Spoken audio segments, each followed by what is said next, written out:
Ustaz. Bismillahirrahmanirrahim. Assalamualaikum warahmatullahi wabarakatuh. Waalaikumsalam warahmatullahi wabarakatuh. Alhamdulillahirabbil alamin. Assalatu wassalamu ala asyrafil anbiya'i wal mursalin. Muhammadin wa ala alihi wa ashabihi ajma'in. Rabbi shrah li sadri wa yassir li amri wahlul 'uqdatam min lisani yafqahu qawli. Raditu billahi rabba wa bil islami dina wa bi Muhammadin nabiyya wa rasula.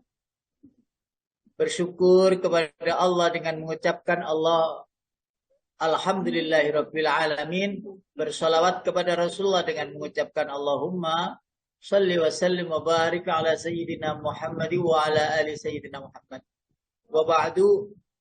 Wa qala Allah ta'ala fil Qur'anil Karim. A'udzu billahi minasy syaithanir rajim. Muhammadur Rasulullah والذين معه أشداء على الكفار رحماء بينهم تراهم ركعا سجدا يبتغون فضلا من الله ورضوانا سيماهم في وجوههم من أثر السجود ذلك مثلهم في التوراة ومثلهم في الإنجيل كزرع أخرج شطأه فآزره فاستغلظ فاستوى على سوقه يعجب الزراء ليغيظ بهم الكفار وعد الله الذين آمنوا وعملوا الصالحات منهم مغفرة وأجرا عظيما صدق الله العظيم. وقال رسول الله صلى الله عليه وسلم innama bu'aistu liutammima makarimal akhlaq wa sadaqa rasuluhun nabiyul karim. Bapak Ibu jamaah yang saya hormati, wabil khusus Ustadz Kiai Haji Sukardi dan seluruh pengurus pengajian online As-Sifa yang dirahmati Allah, wabil khusus pula asatidzat yang ikut serta meramaikan halaqah ilmu sebagai wujud daripada upaya kita untuk memberi asupan kepada rohani agar semakin matang di usia yang bertambah terus dan bertambah, yang sejatinya berkurang. Mudah-mudahan saat ilmu yang kita dapat itu lagi ada di puncak-puncaknya, rohani kita lagi senang beribadah, lalu Allah memanggilnya dalam keadaan husnul khatimah insyaallah. Asupan rohani tiap pagi terus untuk kita berikan sarapan rohani yang tadi mungkin sudah sarapan malam tahajud, qobliyah subuh dan seterusnya. Ketahuilah Bapak Ibu, sadar atau tidak sadar, kita telah memberikan asupan rohani, dan ketahuilah bahwa saat kita memberi asupan rohani, maka rohani kita semakin dewasa dalam setiap mengambil keputusan, mampu mengambil hikmah di setiap peristiwa, mampu mengambil hikmah di setiap ujian dan cobaan, dan mampu mengambil hikmah dari ilmu yang kita dapatkan walaupun tak seberapa. Karena sesungguhnya hikmah-hikmah dari setiap peristiwa yang kita alami di dunia ini harus kita cari dan harus jadi pelajaran. Tentu untuk menuju ke depan yang lebih baik, utamanya ke depan jangka panjang, yaitu di akhirat, fi yaumil akhirah, Panjenengan kita semuanya tertawa, tersenyum, bahagia karena tidak tertipu dengan dunia yang semu, tidak tertipu dengan dunia yang serba kamuflase dan tidak mendapati kenikmatan abadi. Tentu kita tidak mungkin bisa menikmati indahnya surga akhirat kalau kita belum bisa menikmati indahnya surga dunia. Ketika surga dunia kita dapatkan di rumah kita masing-masing, insya Allah akan berikan surga akhirat yang abadi itu. Maka persyaratan untuk membuat surga dunia kita di rumah tangga kita, di lingkungan kita adalah mutlak utama untuk mendapatkan surga sejati. Minimal kita jadikan diri ini sudah masuk, jiwa ini sudah masuk, badan ini sudah masuk. Menikmati indahnya surga-surga dunia secara pribadi. Kalau bisa berbagi. Itulah yang disebut ku anfusakum wa ahlikum naro. Dirimu dulu selamatkan. Kalau bisa ayo diselamatkan istri, anak, suami, keluarga kita semua. Tapi utamanya diri. Ayo kita perhatikan sehingga kematangan jiwa kita yang setiap hari diasupi ngaji, tahsinul Quran, betapa luar biasa dan alhamdulillah semua peserta ngaji pagi ini tidak ada yang tidak bisa baca Quran. Walaupun terbata-bata tapi panjenengan sudah ada jaminan bahwa panjenengan sudah menikmati indahnya bacaan Al-Quran. Bapak Ibu yang dirahmati Allah, izin share materi yang saat ini akan kita bahas. Nah, ada faktor utama atau pekerjaan utama yang paling besar. Bapak Ibu yang dirahmati Allah, di sana sebelah kanan atas itu ada tulisan memusnahkan kebiasaan jahiliyah. Memusnahkan kebiasaan jahiliyah. Kalau di Quran itu ada kata-kata tabarruj bagi ibu-ibu. Tabarruj itu apa? Tabarruj itu adalah melakukan perbuatan-perbuatan yang masuk kepada perbuatan orang-orang jahiliyah masa dulu. Orang-orang jahiliyah itu bahasa kita ya orang-orang yang bodoh. Jadi menghapuskan kebodohan dalam agama. Maksudnya gitu. Nah, Rasulullah bertugas di dalam lingkungan keluarga besarnya yang sudah biasa dalam keadaan melakukan perbuatan-perbuatan yang bodoh. Yang itu tidak masuk akal, nggak dinalar, nggak bisa masuk norma, ya, akhlak pun tidak ada. Sehingga di sini saya beri topik al-waqati'ut tarikhiyah allati katabaha Muhammadun sallallahu alaihi wasallam. Pekerjaan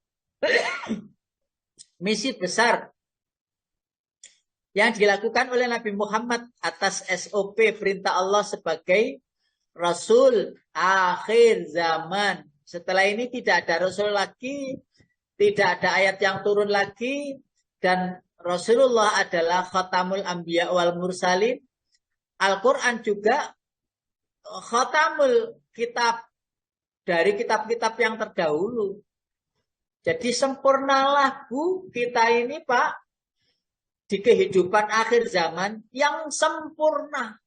Sempurna kejahatannya, sempurna kebaikannya, sempurna dalam ilmu pengetahuannya, yang walaupun demikian tidaklah mampu sempurnanya itu menyamai Allah Subhanahu wa ta'ala dalam kesempurnaan ilmu.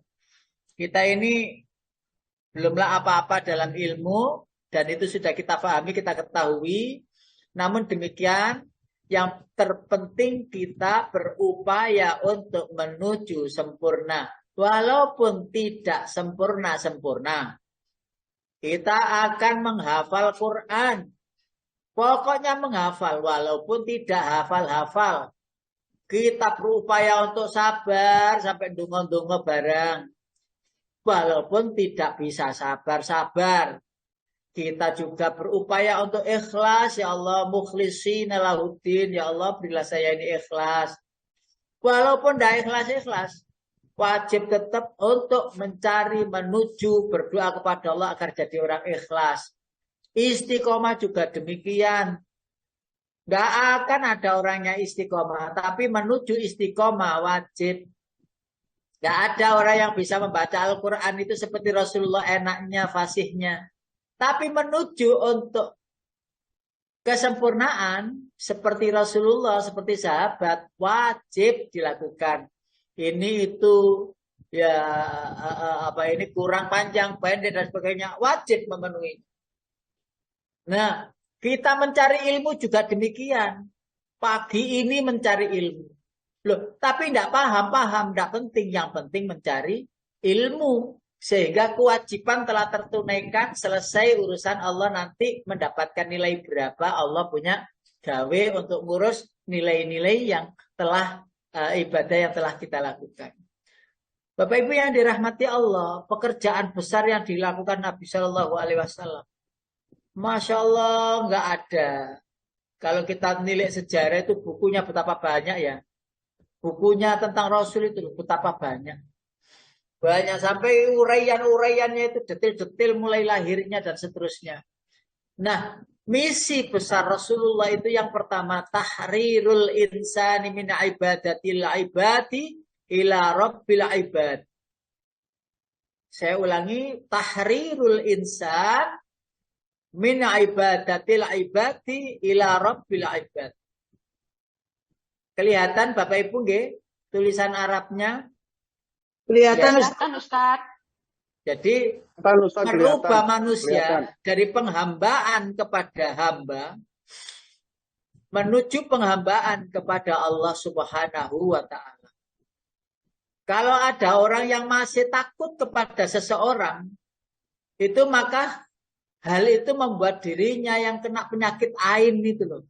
Penyakit ain itu penyakit ketakutan kepada orang. Penyakit ain itu, panjenengan mungkin pernah dengar ya penyakit ain itu. Jadi penyakit yang menjadikan orang itu takut ketika ketemu orangnya itu pedih gitu, kaget gitu. Sehingga menjadi lompatan jin kepada seseorang itu. Nah, itu tidak diperbolehkan. Jadi tidak diperbolehkan. Yang boleh ditakuti sejatinya hanya satu-satunya, yaitu Allahu Rabbi. Allah pencipta kita, Allah tempat berlindung kita. Jadi penghambaan. Artinya apa? Termasuk memerdekakan budak itu penting. Kenapa? Karena itu tidak semestinya seseorang menghamba kepada orang yang lain sehingga melupakan penghambaannya kepada Allah. Maka di sini ada banyak karyawan-karyawan yang ikut bekerja di sebuah perusahaan apa-apa begitu. Lalu cerita-cerita kepada kita, iya Ustadz, Jumat itu loh yang angel Ustadz.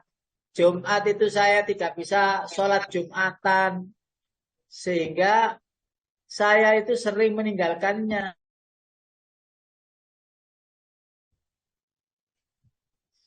Gak bisa meninggalkan pekerjaan itu karena kebentur kewajiban.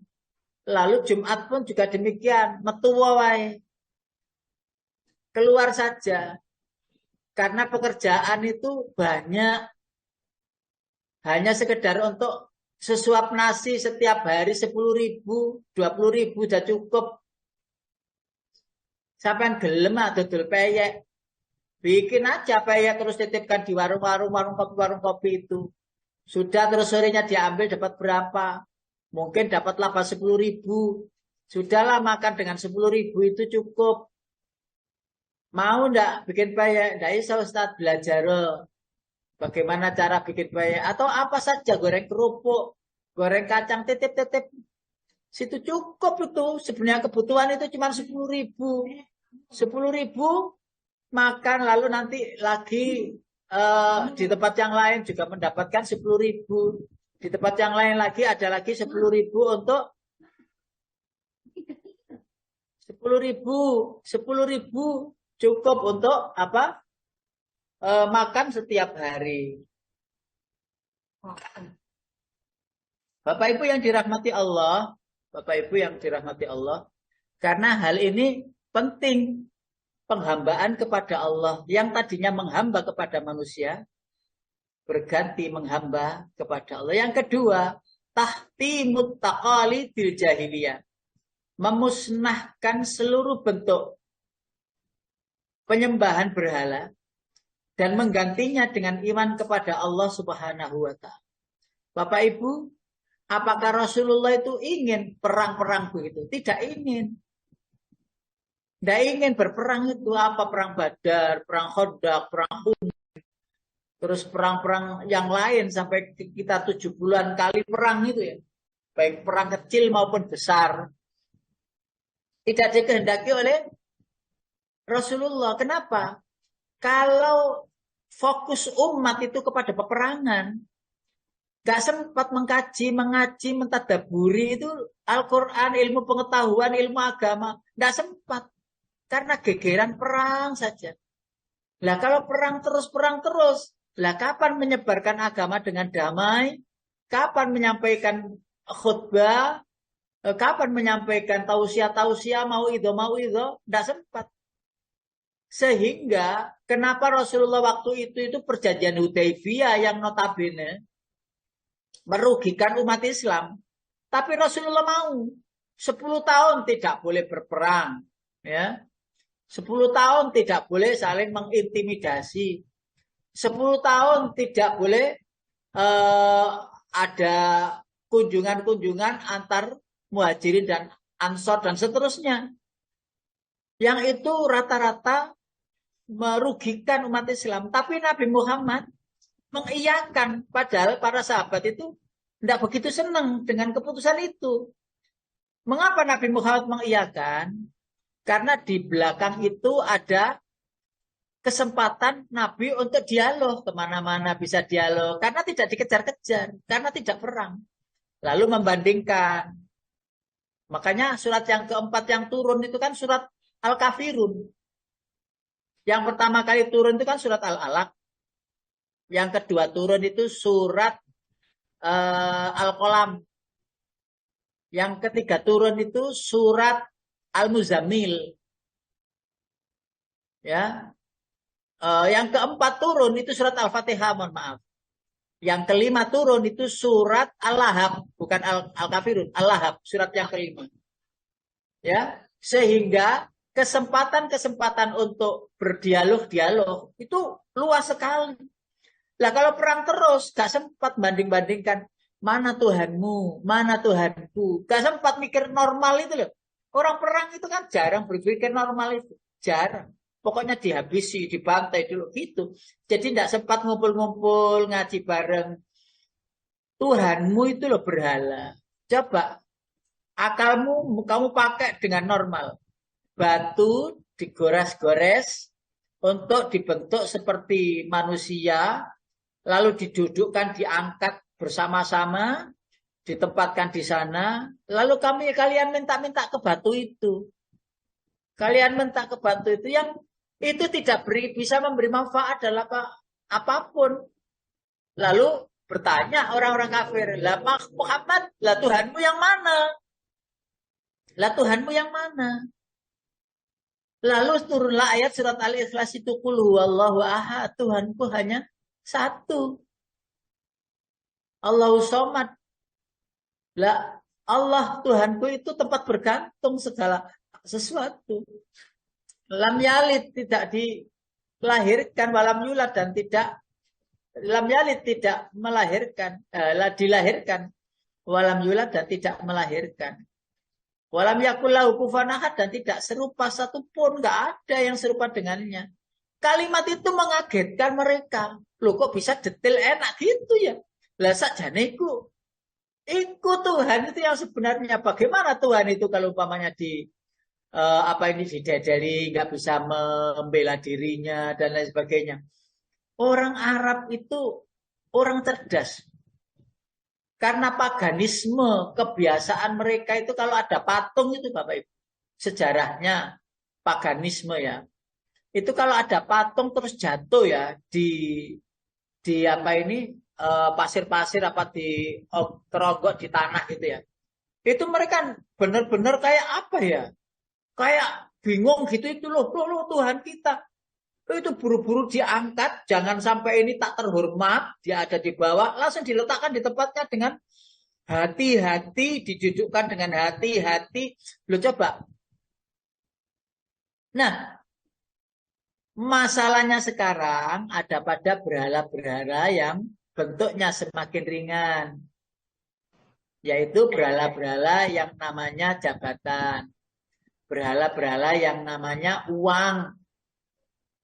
Ya, itu jadi berhala. Segalanya pokoknya kalau ada uang jalan. Kalau nggak ada uang, oh no comment. Nggak jalan. Jadi kalau umpamanya ada syai'un-syai'unnya, sesuatu-sesuatunya itu jalan, berarti jalan dia, aktivitas dia dinilai dengan uang, tidak dinilai dengan ibadah atau pahala sisi Allah. Ini berhala-berhala zaman now. Berhala-berhala milenial. Karena itu, karena harta, karena kekuasaan, karena uang, seseorang bisa lupa dengan Tuhannya. Nah, ini kan berhala, Bapak Ibu. Berhala. Berhala yang berupa kertas yang gambarnya biru-biru, merah-merah gitu itu. Jadi berhala. Sehingga seseorang itu banyak mengukur mayoritas manusia. Nah, Kalau dia itu dekat dengan berhala itu, maksudnya ia pegang uang, pede gitu, bahagia gitu. Rasanya itu apa ya? Apa ya? itu penting. Damai gitu, nyaman gitu, tenang gitu. Kalau di dompet itu ada uang itu loh. Jadi kalau di dompet itu nggak ada uang, pusing dia. Kan jajan-jajan ngono akeh. Akan-akan uang itu segalanya bukan Allah lagi. Maka Allah akan jerumuskan, masukkan ke dalam kebingungan dan kebingungan. Kebingungan dan kebingungan. Nah, ayo kita berputar balik 180 derajat lebih. Bahwa tidak ada uang itu tidak masalah. Ada uang itu tidak masalah. Yang penting adalah ada Allah yang tidak meninggalkan kita. Itu kalau sudah masuk di dalam hati kita, ibu-ibu, karena bahasan kita ini bahasan akidah. Maka apa yang terjadi? Telingaku ada telingamu. Pandanganku adalah pandanganmu. Hatiku yang berkeinginan itu sebenarnya dihantarkan oleh petunjuk Allah. Lah ayatnya kan ada itu. Ya toh, tatanazzalu alaihimul malaikatu alla takhafu wa la tahzanu wa absyiru bil jannati allati kuntum tu'adun. Ayo kita bisa lihat. Suratnya adalah surat Fussilat. Nahnu awliya'ukum fil hayatid dunya wa fil akhirah wa lakum fiha ma tastahi anfusukum wa lakum. Surat Fussilat ayat 30 dan 31. Surat Fussilat ayat 30 dan 31. Surat Fussilat itu surat yang ke-41. Monggo. Oke, Ustaz. 41 30. Ya betul, 41 ya. 30 Ayat 31 dan 31 langsung diterjemahkan. Dua ayat. Ustaz. Oke, siap. A'udzu billahi minasyaitonir rajim. Bismillahirrahmanirrahim. Surat Fussilat ayat 30.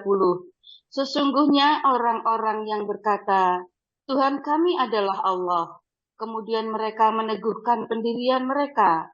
Maka malaikat-malaikat akan turun kepada mereka dengan berkata, Janganlah kamu merasa takut dan janganlah kamu bersedih hati. Dan bergembiralah kamu dengan memperoleh surga yang telah dijanjikan kepadamu. Stop dulu. Ya, Ustaz. Janganlah engkau khawatir, sedih hati, janganlah engkau bingung dan sebagainya itu. Ada uang, tidak ada uang, akhirnya kan tidak penting. Karena Allah sudah mengirim utusannya berupa malaikat untuk menghibur kita. Kalau itu sudah dapat, Kalau situ itu sudah dapat, berarti kondisi kita sudah paripurna. Selesai sebenarnya. Sudah selesai. Karena rasa takut itu sudah nggak bingung, nggak resah, nggak gelisah, nggak sedih. Nah, kenapa kok begitu? Karena ayat 31-nya. Silakan diterjemahkan. Nggih. Kamilah pelindung-pelindungmu dalam kehidupan dunia dan akhirat. Di dalamnya yaitu surga, kamu memperoleh apa yang kamu inginkan dan memperoleh apa yang kamu minta. Nah, jadi kamilah itu. Nah, untuk memindahkan memindahkan keterikatan kita dari hal-hal yang berbau dunia, lalu menyambungkannya dengan ketaatan kepada Allah. Itulah memindahkan dari yang namanya bergantung kepada berhala, yang namanya dunia dan isinya ini, bergantung kepada Allah yang memilikinya, yang memiliki seluruh langit 7 lapis itu, dan apa yang ada di dalamnya. Semua pemiliknya adalah Allah. Lah, kenapa menggantungkan kepada yang kecil dan melepaskan kepada yang maha luar biasa? Di situ tugas Rasulullah, dan itu tidak mudah. Tidak mudah Bapak Ibu. Sama di mana-mana yang namanya Rasul ya.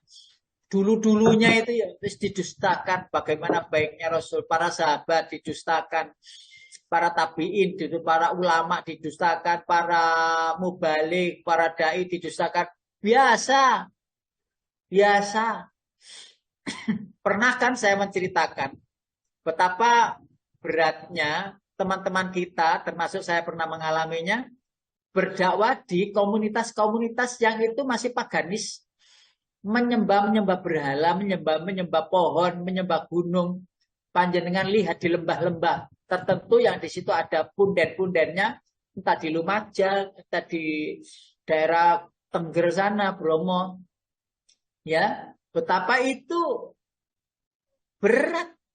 Kalau kita langsung to the point gitu, wah kita bisa diusir, bisa dimusuhi, bisa difitnah, bisa diteluh, bisa disantet dan lain sebagainya.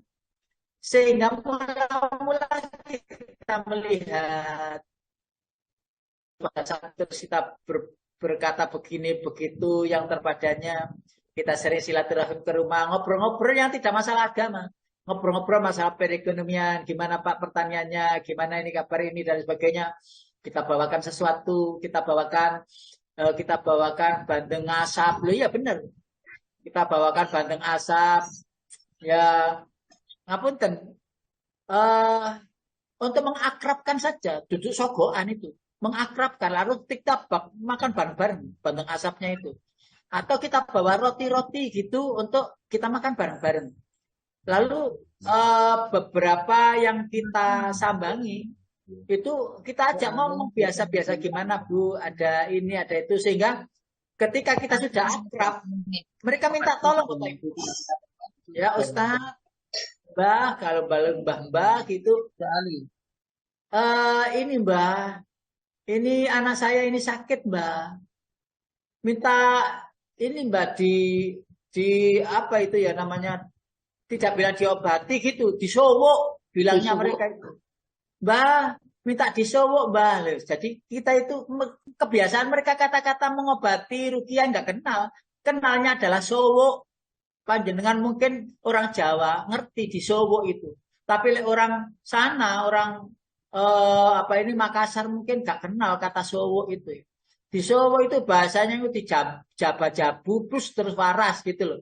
Ya akhirnya kita lakukan. Ayo kita doa ya begini. Nah, ketika itu pada orang tua yang sudah sepuh, yang mau kelihatannya ya sudah nggak lama lah usianya, ya kita ajak syahadat. Bu, panjenengan agamanya Islam, nggih Ustaz mbayai nggih. Tapi mbayai saya itu jarang sholat mbayai. Ya wis, ayo syahadat dulu ya. Nah, mereka melakukan kebiasaan orang-orang Hindu. Syahadat asyhadu an la ilaha illallah wa asyhadu anna Muhammadar Rasulullah, ya ditiram nih. Ya terbata-bata begitu karena gak biasa. Lalu mengikhlaskan diri untuk kita pesankan pada anaknya, tolong yo disampingi di sholat diajak sholat ini. Nggih, Mbak Yai, nggih. Nah, setelah beberapa hari kemudian kita ditelepon, Mbak Yai, Ibu tidak ada. Ya Allah, bagaimana coba? Seandainya Allah tidak berkeinginan untuk memberi petunjuk, beliau yang telah wafat itu dengan adanya kita bareng-bareng ke sana. Loh coba, kan meninggal dalam keadaan tidak jelas. Agamanya Islam tapi kebiasaan hariannya Hindu. Kan tidak jelas. Nah, di sini mulai dulu Rasulullah misinya yaitu Bapak Ibu. Bagaimana dibenci, nggak disenangi, tapi disambangi. Loh, apakah kita bisa begitu itu? Ya harus bisa. Harus bisa. Bukankah panjenengan sudah pernah mendengar orang Yahudi yang suka meludahi Rasulullah ketika jalan, ya? Lalu orang Yahudi itu yang benci Rasul itu sakit. Siapa dulu yang nyambangi itu? Rasulullah kan. Dan Rasulullah karena belum pernah tahu orang Islam itu begini, baik, santun, nyaman, ngobrol ya enak, ya familiar. Khasnya orang Islam yang akhirnya diterima. Itulah yang disebut rahmatan lil alamin. Jadi yang akhirnya mereka yang biasa kepunden-punden itu pertama-tama saya sungkan. Sungkan ono Mbak Yai ini. Sungkan Ustaz. Karena ditanya itu lewat, Pak, Bu, mau kemana? Mau ke Punden gitu tuh. Malu lama-lama karena mereka sebenarnya tertarik dengan Islam. Tertarik mereka itu. Cuma jalannya itu gimana itu udah tahu. Nah, disinilah Bapak Ibu mulai dulu. Mulai Rasulullah, mulai Nabiullah Adam, Nuh, Saleh, Ibrahim dan seterusnya sampai Rasulullah misinya adalah memusnahkan bentuk-bentuk penyembahan berhala. Sekali lagi berhala sekarang tidak berupa patung lagi, tapi berhala itu berupa uang, ya. Jadi ketika orang itu sudah memikirkan berhala yang berupa kertas itu dan terus mengejarnya, karena dengan itu terus menjadi ini itu dan lain sebagainya, maka penting bagi kita untuk mencarinya, mengejarnya, tapi tujuannya itu jelas untuk mardhatillah, cari keridhaan Allah. Yang ketiga Bapak Ibu, iqamatud dinil haqq. Iqamatud dinil haqq. Menegakkan din yang benar, yang hak. Maka surat 61 ayat 9, Bu. Surat 61 ayat 9. Surat 61 itu surat Shaf. Ayatnya ayat 69. A'udzu billahi minasyaitonir rajim. Bismillahirrahmanirrahim. Huwallazi arsala rasulahu bil huda wa dinil haqqi liyudhhirahu 'alad dini kulli walau karihal kafirun. Ayo. Loh, ayat surat 61 enggak sampai 69. 61 ayat 9. Oh, ayat 9. Oke. Ya Ustaz, dialah yang mengutus Rasulnya dengan membawa petunjuk dan agama yang benar untuk memenangkan di atas segala agama meskipun orang-orang musyrik membencinya. Bapak Ibu yang dirahmati Allah, ini sebuah misi. Sebuah misi, sebuah perjalanan perjuangan. Panjenengan masing-masing yang ikut ngaji di sini semuanya punya misi. Misi kehidupan jangka pendek dan jangka panjang. Jangka pendek di dunia ini adalah menyelesaikan kewajiban-kewajiban yang telah diberikan oleh Allah, baik secara privasi, pribadi, maupun secara sosial atau secara menyeluruh, ya, baik pribadi maupun keluarga atau masyarakat. Kita menyelesaikan misinya itu. Untuk apa? Kewajiban itu kita tunaikan. Setelah kita tahu kebaikan, maka ajak yang lain untuk ikut berbuat baik. Nah, sisanya Allah yang mengatur. Ada orang yang mengikuti apa tidak. Nah, untuk itu adalah sebuah misi mengenalkan bahwa agama Islamlah yang benar. Agama Islamlah yang hak. Dan tidak ada lagi. Bukankah kita sudah hafal ayat 19 surat Ali Imran itu? Inna dina indallahil Islam. Agama sisi Allah itu Islam. Dan Islam itu Bapak Ibu, mulai dulu Nabi Nuh itu ya agamanya Islam. Kalau kita telisik-telisik itu ya, semua mereka beragama Islam. Nah, kalau kita melihat betapa beratnya perjuangan, ya, itu ya benar-benar berat. Kecuali Nabi dan Rasul, tidak ada merasa berat. Nah, kita ini manusia biasa, yang bukan Nabi, bukan Rasul. Untuk mengenalkan kepada diri kita pribadi maupun orang yang belum mengenalinya. Dan musuhnya adalah ayat 7 surat Shaf itu. Ya. Ayat 8 surat Shaf, surat 61 itu. Yuriduna liyutfi'u nurallahi bi'afwahihim wallahu mutimmu nurihi walau karihal kafirun. Ayo kita terjemahkan, dengarkan semuanya. Surat berapa Ustaz? Surat Shaf. 61 yang sama, surat Shaf ayat 8, mundur. Surat ayat 8. Mereka hendak memadamkan cahaya agama Allah dengan mulut atau ucapan-ucapan mereka. Tetapi Allah tetap menyempurnakan cahayanya, meskipun orang-orang kafir membencinya. Ya, baik. Maksudnya Bapak Ibu yang dirahmati Allah, jelas bahwa tantangan kehidupan pasti dong. Loh, yang paling berat itu tantangan kehidupannya itu adalah dari keluarga. Paling berat. Setiap hari berkumpul, ternyata crash. Tidak sepaham. Itu tantangan paling berat. Kalau orang lain, Bu, kita bisa pindah tempat. Kalau orang lain kita bisa pergi.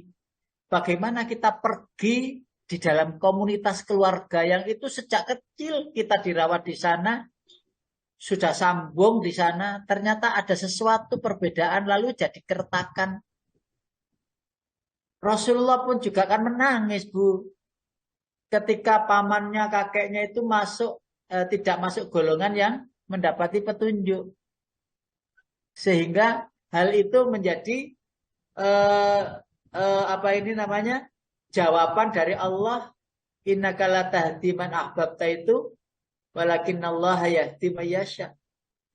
Allah lah hak paten dalam hal petunjuk. Karena itu penting bagi kita ikut berperan untuk misi agama ini apa tidak. Itu penting. Seandainya Bapak Ibu di dunia ini tidak ada yang berperan untuk menegakkan agama, maka agama Islam tetap akan eksis atas kehendak Allah. Kita bantu untuk mensyiarkan atau tidak, agama Islam itu tetap eksis di bumi.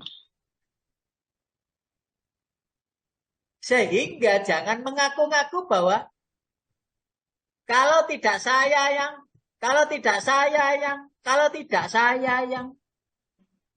tidak akan gini-gini. Loh, tanpa peran kita, agama Islam itu tetap menggelinding sampai sekarang ini 1445 tahun yang lalu disampaikan Rasulullah. Peran kita ada atau tidak penting bagi Allah. Allah Maha Kuasa. Loh, kok di dalamnya ada peran kita pun juga tidak mengubah Islam itu semakin moncer, tidak. Semakin masyhur, tidak. Apa yang kita dermakan, perjuangkan, itu kembali diri kita sendiri. Kembali ke diri kita sendiri. Sedangkan Allah lah yang membuat Islam ini semakin tinggi. Ya'lu wa la yu'la alai. Ya, misi kita agar Islam semakin baik, semakin jaya, semakin luar biasa. Misi kita itu. Tetapi kembali lagi yang membuat tingginya Islam, pamornya semakin baik, kembali kehendak Allah hal semuanya itu. Sehingga ketika kita ngaji begini Bu, bukan untuk apa-apa, tetapi untuk diri kita sendiri. In ahsantum li anfusikum wa in asatum falaha. Suratnya nomor 17, ayatnya ayat 7. Surat Al-Isra, surat nomor 17, ayatnya ayat 7. Silakan separuh saja. Siap. Okay. Jika kamu berbuat baik, berarti kamu berbuat baik untuk dirimu sendiri. Dan jika kamu berbuat jahat, maka kerugian kejahatan itu untuk dirimu sendiri. Stop. Nah, sampai di situ. Jika engkau berbuat baik, apapun kebaikan itu, Allah tidak minta, orang lain juga ada pengaruh, kembali ke dirimu sendiri. Hanya saja barang siapa yang kebaikan itu berkenaan dengan sosial, mengajak orang lain berbuat baik, maka Rasulullah mengatakan pahalanya 2 kali. Lalu Allah juga menyebutkan dari surat Fusilat ayat 46.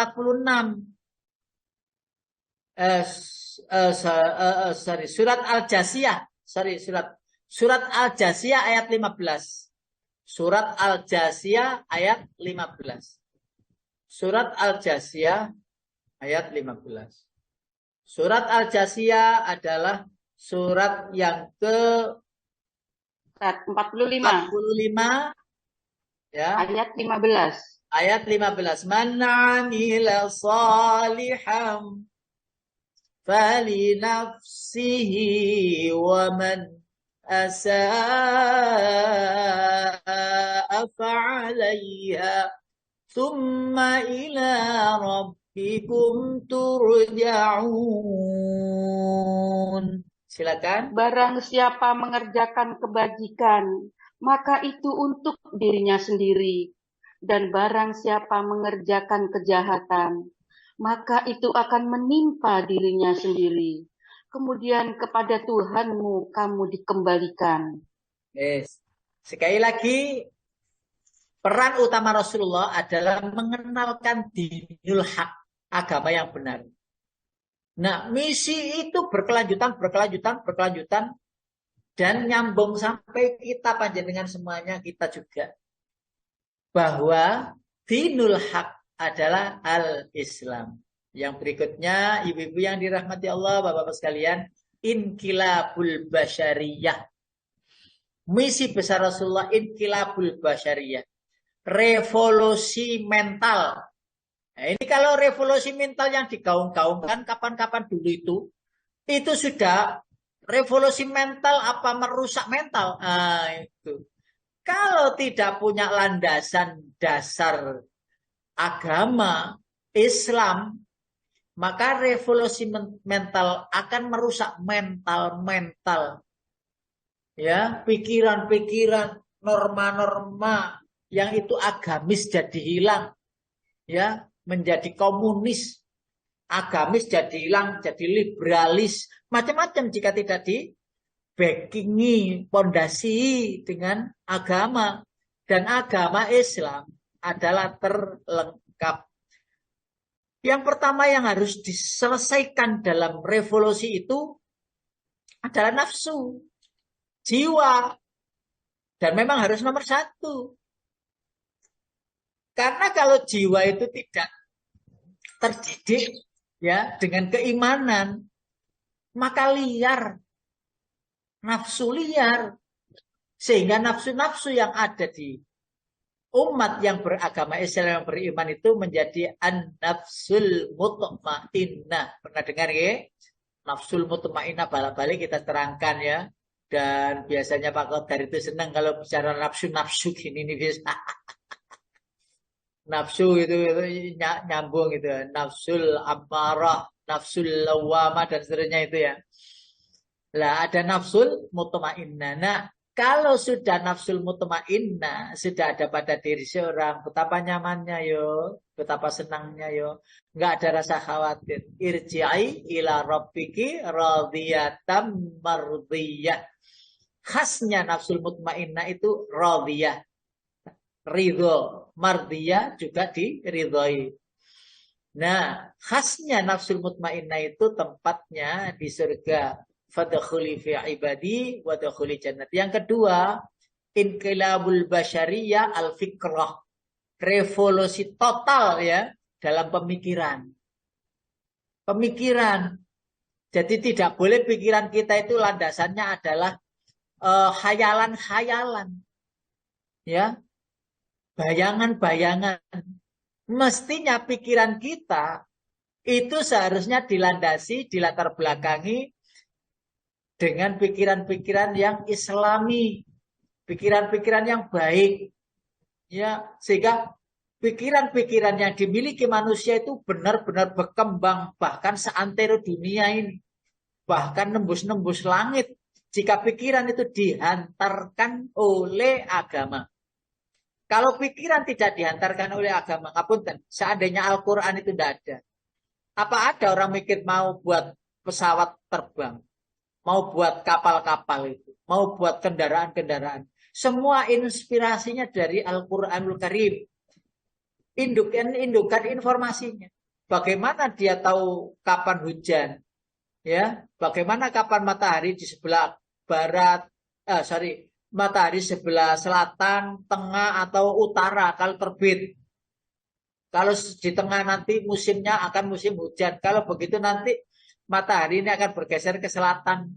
November ini ke tengah. Lalu nanti Desember ke selatan. Kita pada saat itu musim hujan. Kenapa? Karena angin bertiup dari Australia ke Indonesia yang disebut angin muson itu.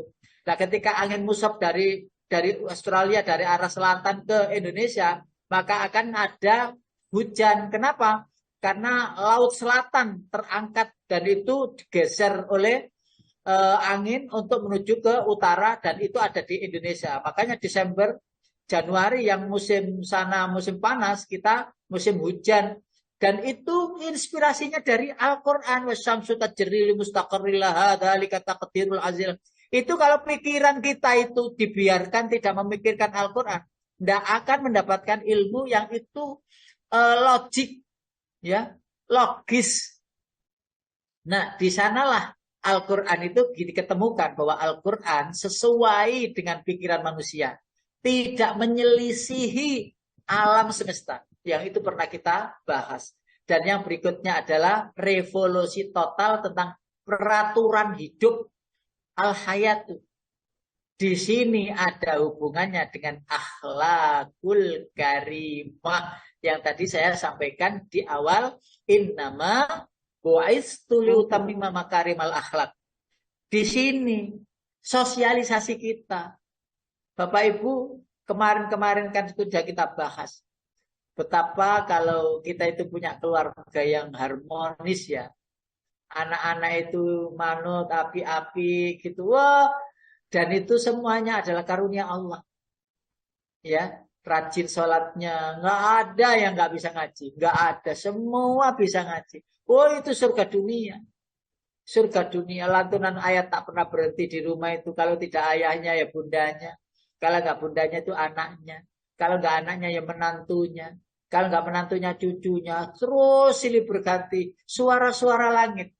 Suara-suara surgawi itu telah ada di rumah tangga kita. Betapa nyaman. Kalau nggak ada yang baca, kita yang baca. A'udzubillahi minasyaitonirrajim.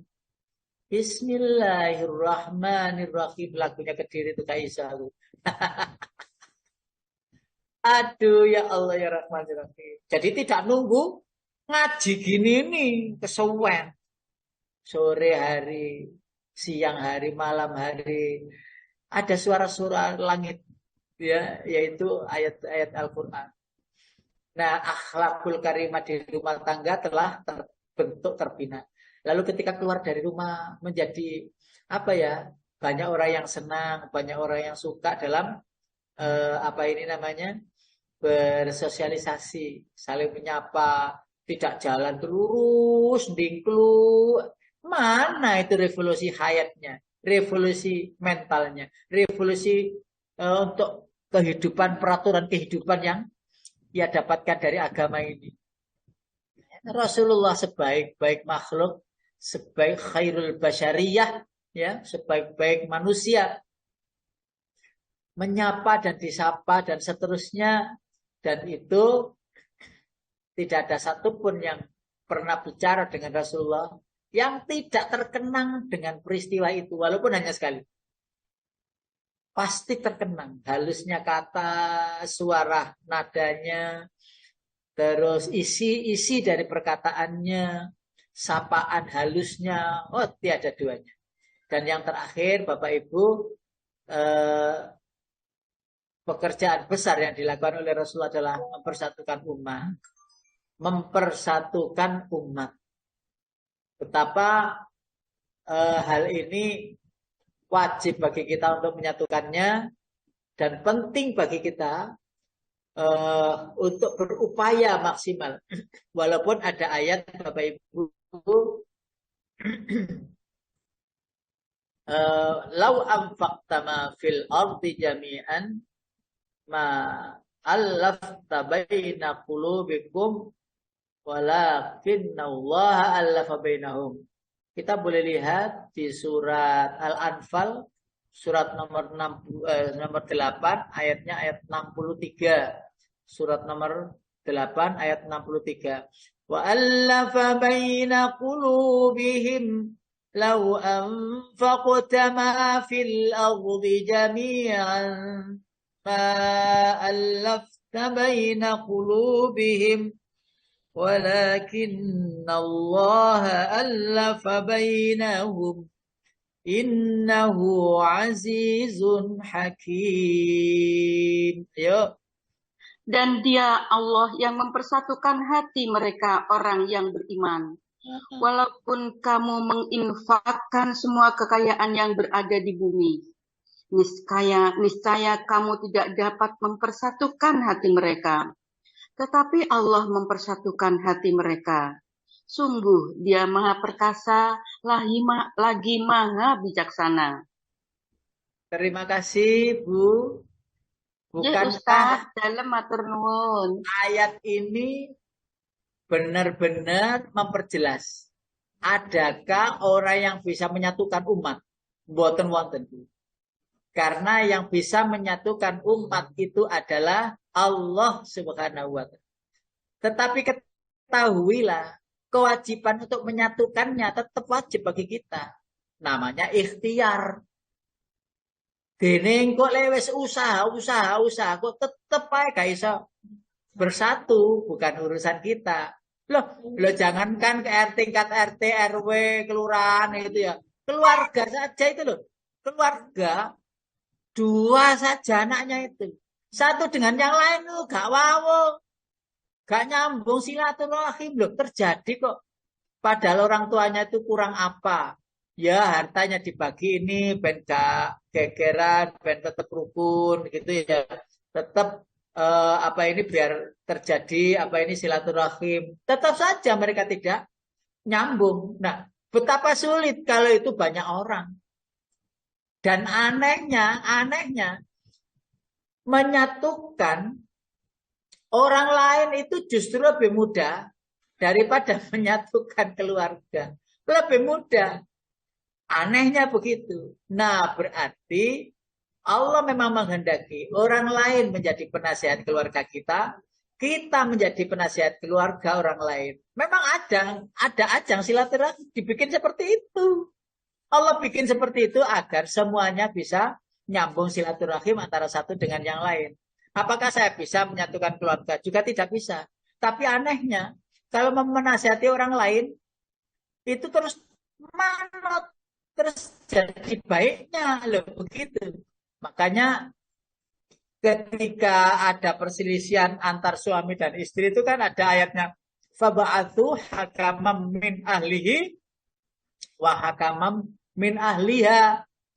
Cari orang lain pengadil ya dari keluarga laki 1, dari keluarga perempuan 1 untuk mempersatukan kembali yang tadinya retak menjadi sambung. Wah, itu ayatnya udah lengkap.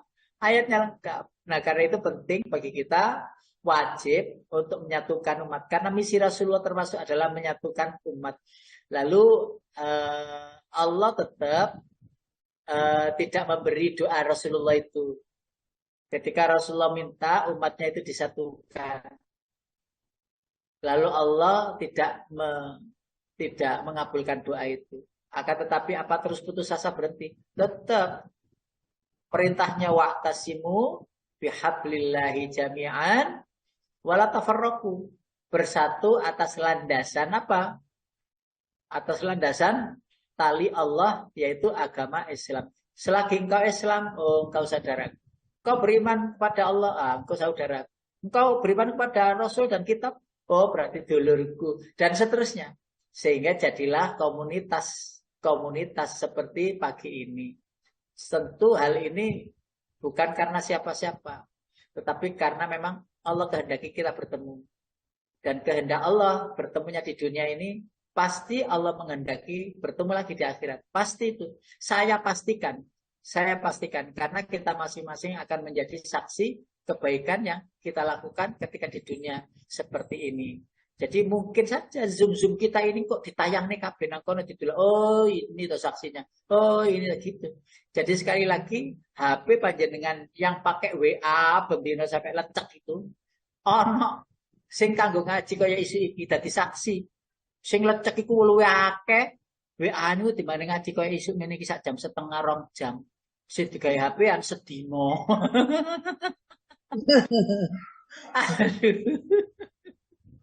Iya, terus ono sing digawe ngaji, Bu. Pakai aplikasi ngaji. Bismillahirrahmanirrahim ngaji. Ya jadi saksi. Saya laptop ini, ya. Ya, laptop ini Kak melok tuku, Bu. Loh, iku ya jadi saksi. Allah berikan untuk menjadi saksi nanti ketika saya menghadap kepadanya. Dan hal-hal yang berkenaan itu semuanya dari saksi. Online, ya, wifi, ya dipakai semuanya dari saksi. Dan panjenengan kita semua pagi ini yang muncul di gambar-gambar itu, walaupun nggak ada gambarnya, ya, ana jeneng tok. Ya, engko metune engko nanggone akhirat iku jenenge tok ngono, Bu.